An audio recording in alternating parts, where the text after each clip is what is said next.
All right, thanks a lot. What I want to tell you in around 10 minutes is to sketch a little bit of the societal and ethical context in which this type of project is embedded. And this is what I try to do.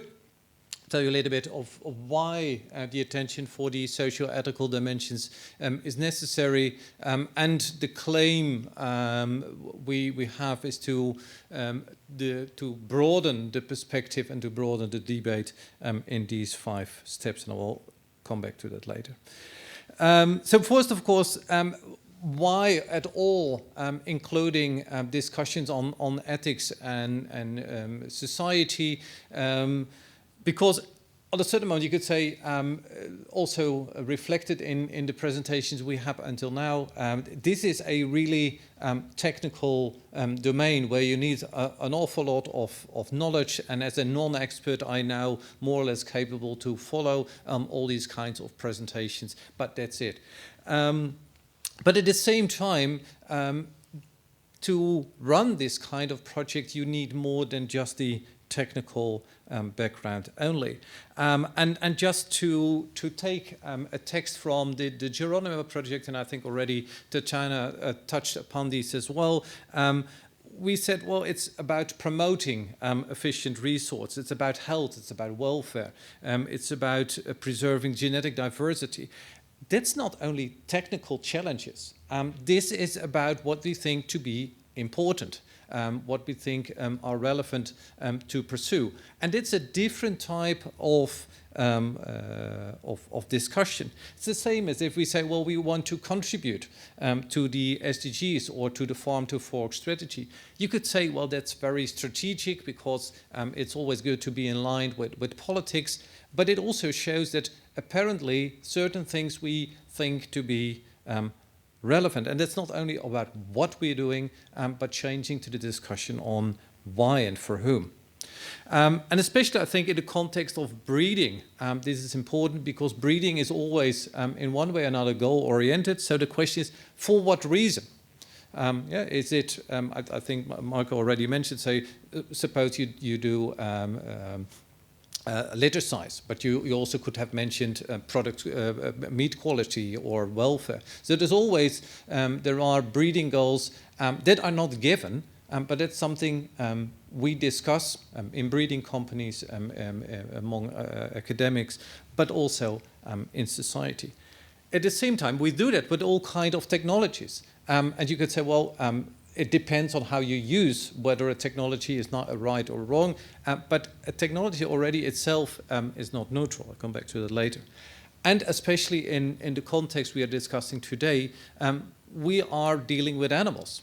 Of course, most of the time not with, well, of course with real animals, but in a sense with DNA, and then maybe you do not yet see the animal. But the fact that we have quite different views on why animals are important, whether they are important, is changing. Not only here in the Netherlands, in Europe, but worldwide.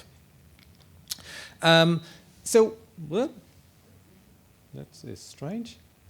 Yeah, there we are again. That's good. So for each of these parts, it's no longer a kind of neutral standing point where you could say, okay, this is something what we either all agree upon, or where you could say, well, I'm outside that societal discussion. You are, in one way or another, always involved in discussions on what we value, what we think to be desirable. And of course, that has been recognized. But what we noticed in the GEroNIMO project, but also in previous project in a Dutch Research Council project and the other current project, BOVREC, is that ethics is quite often perceived as either an emergency brake. Yeah, so from society, we have all kinds of concerns that we do not like technology, and then we say, okay, luckily we have ethics. Please, ethicists, help us to tell us why we don't like this. Or the other way around, where stakeholders knock on our doors and say, well, we have those nasty people, these laypersons, they do not understand it. How could we help to get this accepted? either way. That's not how ethics works. So it's not you have a technology, it includes animals, and then ethics. The idea behind the inclusion of for instance, in GEroNIMO, to include ethics in society is what Tatjana already said, to integrate it. So as a part of research, responsible research innovation. So it's not somewhere you start working on your technology and in the end you have a result, but to look at, okay, we have something bright in mind. What could be the impact? What could be the impact for the animals? What could be the impact for society? And if we already can imagine that there is something on an ethical or societal level, could we integrate that already? Could we answer in our research? That's not to say that in the end what comes out of these projects will be applauded by everyone, but at least you can anticipate better. That implies that the current discussion should be broadened. At least from a part of saying we need more than experts only.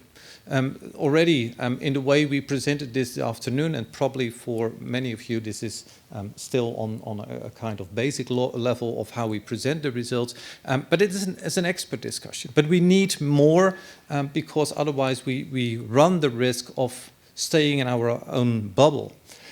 Two examples, one from the GEroNIMO project. In the course of next year, we will organize a kind of focus group discussions in 4 countries, in Slovenia, France, Germany, and in the Netherlands, to look what kind of more cultural national discussions influence the debate on new genetic technologies. The idea is that, well, you can see already by organizing the WCGALP conference, science is international.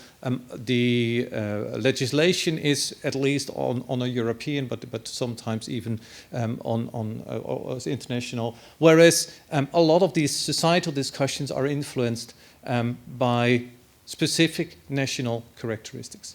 The other example is from the BOFREC project, also part of the Eurofang Consort Group, where we developed, together with Donald and Bruce, the Demox game. And if you're interested, during the WCGALP conference on Tuesday, the 5th of July, we will play such a game. And the idea is to involve people to engage in the discussion.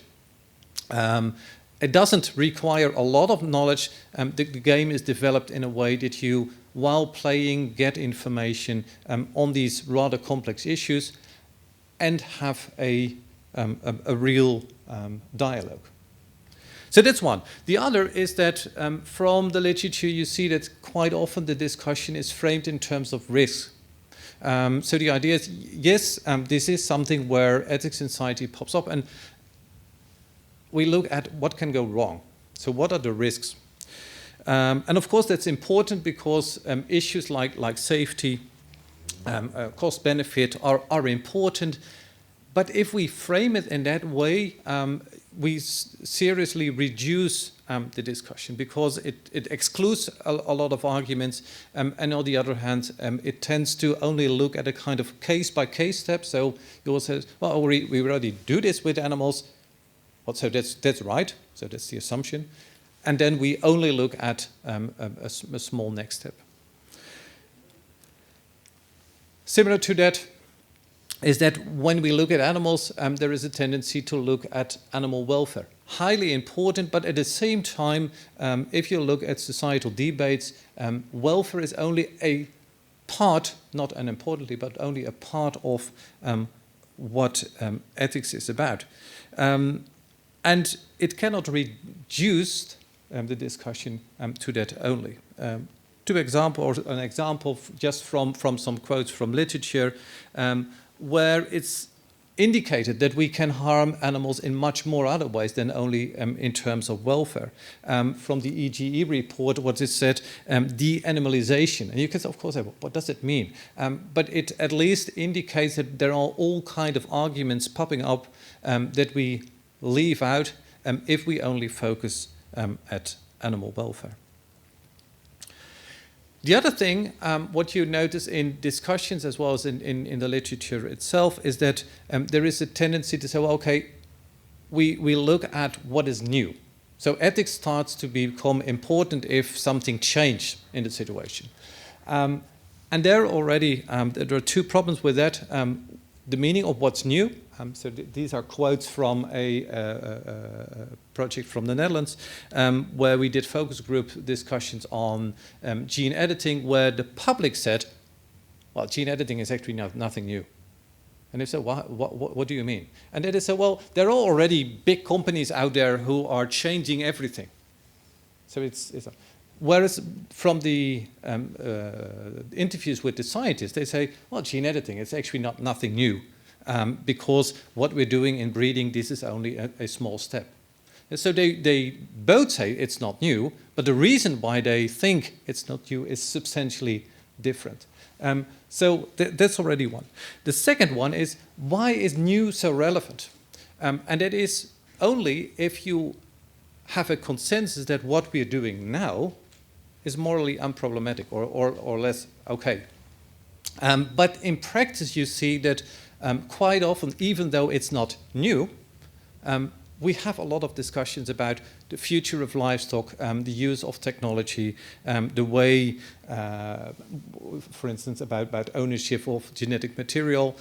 So it was already mentioned on referring to the fair data discussion. So these are all kind of issues that may not be completely new, but touch upon underlying issues. And finally, it's more than about technology only. So the context makes a huge difference. So if we just talk about whether we like drones or not, it makes a huge difference whether you use them for nice pictures of the dome in Utrecht, or currently where we had in the Netherlands at least discussions whether or not to give, of course, not that type of drones, but for military purposes in Ukraine. You could say they are drones. Yes, but it makes a huge difference. And that's similar to be aware of. You can say, well, it's just technology. You know, it's just a next step in what we're doing in breeding. But it depends on whether you have that embedded in a discussion where we say, well, we're heading towards 9 billion of people and serious issues of food security.